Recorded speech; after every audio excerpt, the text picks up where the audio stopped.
You're watching Start Your Day with Mike Hill and Sharon Reed. The great Charles Blow was good enough to stick around with us to talk more about his show and, of course, being a best-selling author, columnist, and our new BNC colleague. And before the break, Charles, we was talking about your new book, The Devil You Know, and why it was important for black folks to migrate from the North back down South for political gains. And you was talking about overcoming the perceptions of racism down South, and also sometimes the negativity of some people feeling like the South is too country for them.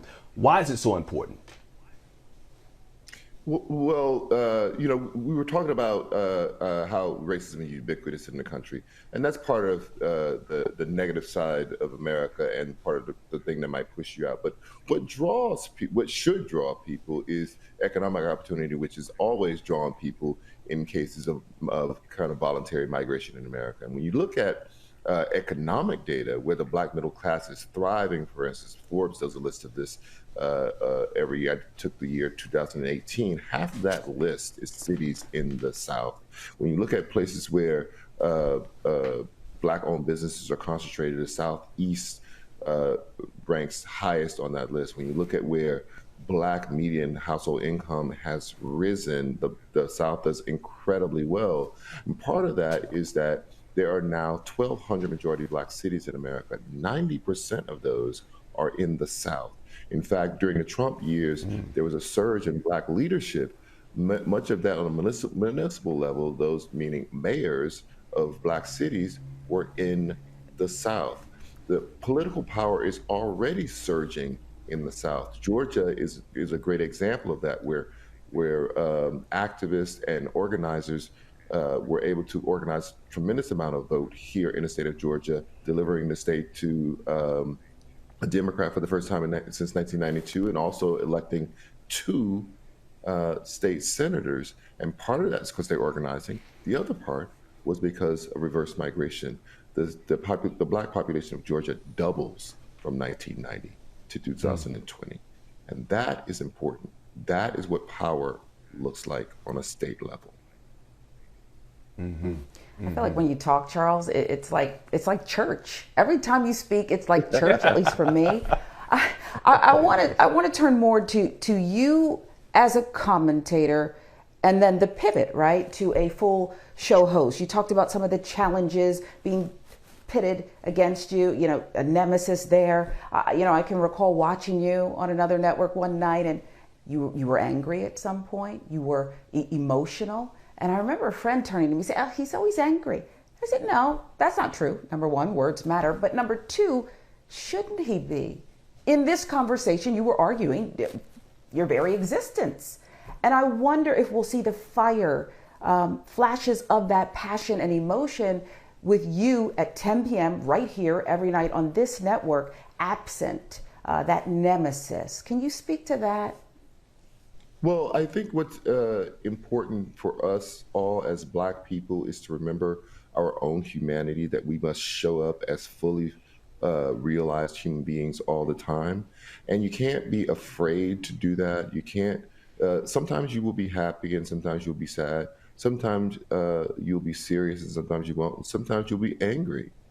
And in America, it is hard to manage the memory of what has befallen black people, but also the reality of the present and how so much of that is systemic and architectural in our system, and not be angry. And the very fact that I can manage a smile, I think, and a lot of us can manage smiles and find joy in our blackness is a testament to the human spirit. But at the same time, you're a full-fledged human being, and all of you is what makes you human. And so you bring all of that to your discussions, to your life. And I would not be myself if I were not bringing all of that to all of my endeavors, what I write and also what I do on television.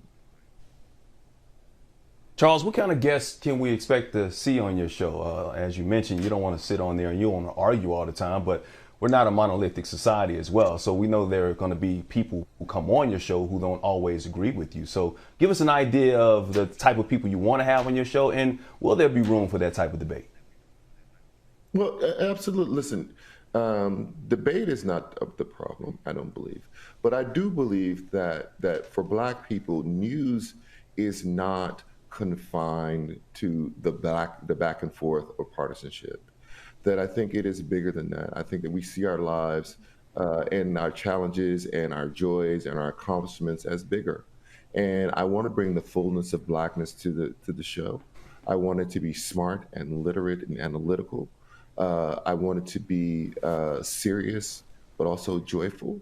And so I want to bring experts who know what they're talking about in whatever realm of the news of the day or the news that we of the week or the moment that we find that day.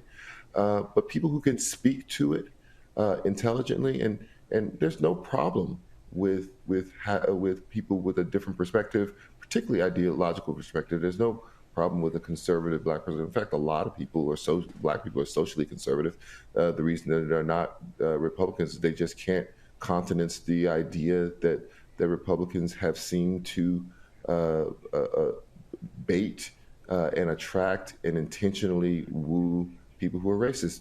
But other than that, they're very conservative. So I think that having those views present on the show are important, not only for me, but for Black people and for the audience that we want to attract to this show. Mm-hmm. Your ease, not every writer, Charles, as you know, can make that transition from print to television so seamlessly. Your ease is just, it's unmatched, I would say.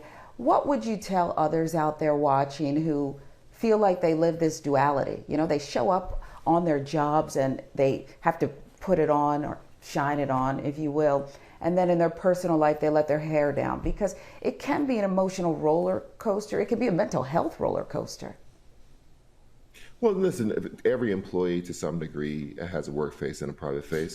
But as far as diversity and being Black in your workspace and having that consistent throughout your life, understand that diversity has to mean you show up as fully yourself.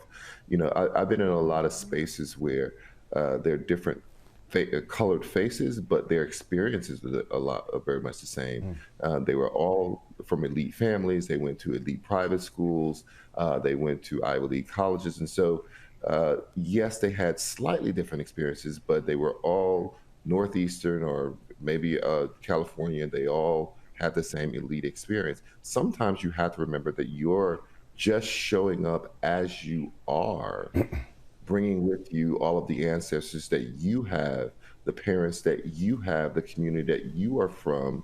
It's also a form of diversity. There was a period in my life where I was the only Black op-ed columnist at the New York Times, and people would always note that when they were introducing me for speeches or things like that.